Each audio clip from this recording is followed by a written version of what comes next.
At nagpapatuloy po ang ating pagbabalita, malalaman na sa pagbabalik ng sesyon ng mababang kapuluan ng Kongreso sa darating na Lunes ang magiging pag-usad ng inihaing impeachment laban kay Vice President Sara Duterte. Report mula sa mata natin dyan sa Kongreso, Vic Suminta. Kasalukuyang nakabinbin pa rin sa Office of the Secretary General ng House of Representatives ang tatlong impeachment complaints na inihain laban kay Vice President Sara Duterte at hinihintay pa ang sinasabing ika-4 na impeachment complaint. The House of Representatives will process this complaint in accordance with the rules of procedure in impeachment proceedings. The Secretary General shall transmit to the Office of the Speaker all the complaints filed. The filing of impeachment complaints underscores the seriousness of the allegations and highlights the vital role of Congress in upholding transparency and accountability in government.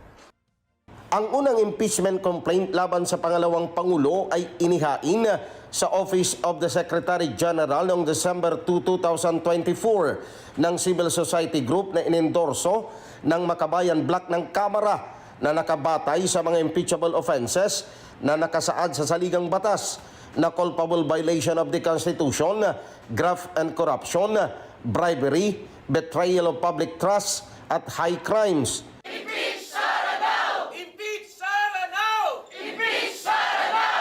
Ang ikalawang impeachment complaint laban sa Vice Presidente ay inihain sa Kamara noong December 4, 2024 ng grupong Bayan Muna kasama ang mga civil society group na nakabatay lamang sa impeachable offense na betrayal of public trust. Ang ikatlong impeachment complaint laban kay VP Sara ay inihain sa Kamara noong December 20, 2024, 2 araw matapos ang holiday season break ng sesyon ng Kongreso noong December 18, 2024 ng grupo ng mga abogado at civil society group na nakabatay sa mga impeachable offenses na culpable violation of the Constitution, betrayal of public trust, bribery, kasama ang hindi impeachable offense na malversation of public funds. Please administer the oath of the Honorable Vice President. Your Honor, please raise your right hand. Do you swear to tell the truth, the whole truth, and nothing but the truth in this inquiry, so help you God? Please. Ang mga impeachment complaints na inihain laban kay Vice President Sara Duterte ay nag-ugat sa investigasyon ng House Committee on Good Government and Public Accountability kaugnay ng umano'y hindi maipaliwanag ng paggastos sa confidential and intelligence fund na nagkakahalaga ng 612.5 million pesos ng Office of the Vice President o OVP at Department of Education o DepEd nung nakaupo pang sekretary ng ahensya si VP Sara. Batay sa Article 11, Section 2, Paragraph A ng 1987 Constitution, ang verified complaint of impeachment laban sa isang impeachable official ay maaaring ihain ng sinumang miyembro ng House of Representatives o kaya sinumang mamamayan ng Pilipinas na may endorsement ng kahit sinumang miyembro ng Kamara.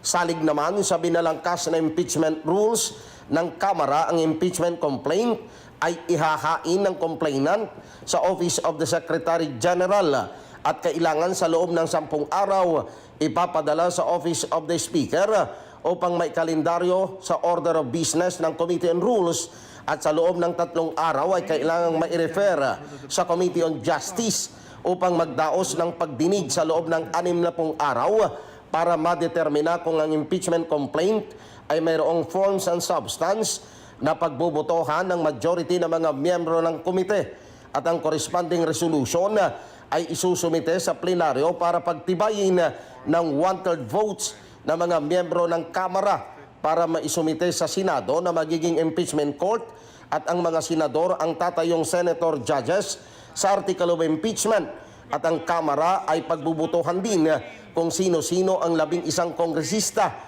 na tatayong congressman prosecutors. Maaari na bang idaan sa shortcut na proseso na hindi nagugugol ng mahabang panahon ang impeachment proceedings kung ang verified impeachment complaint ay inendorso na ng 1/3 ng mga miyembro ng Kamara sa pamagitan ng paglagda ng kanilang pangalan at ang article of impeachment ay agad na ipapadala ng Kamara sa Senado para sa kaukulang paglilitis tulad ng impeachment case laban kay dating Pangulong Joseph Estrada. Mangangailangan ng two-third votes ng mga senator judges para mahatulan o mapawalang sala ang isang impeachable official na isinailalim sa impeachment trial. Magugunitang mismong si Pangulong Ferdinand Marcos Jr. ay nagpahayag na hindi na dapat pag-aksayahan ng panahon ng Kongreso ang impeachment laban kay Vice President Sara Duterte dahil hindi ito makakabuti sa bansa.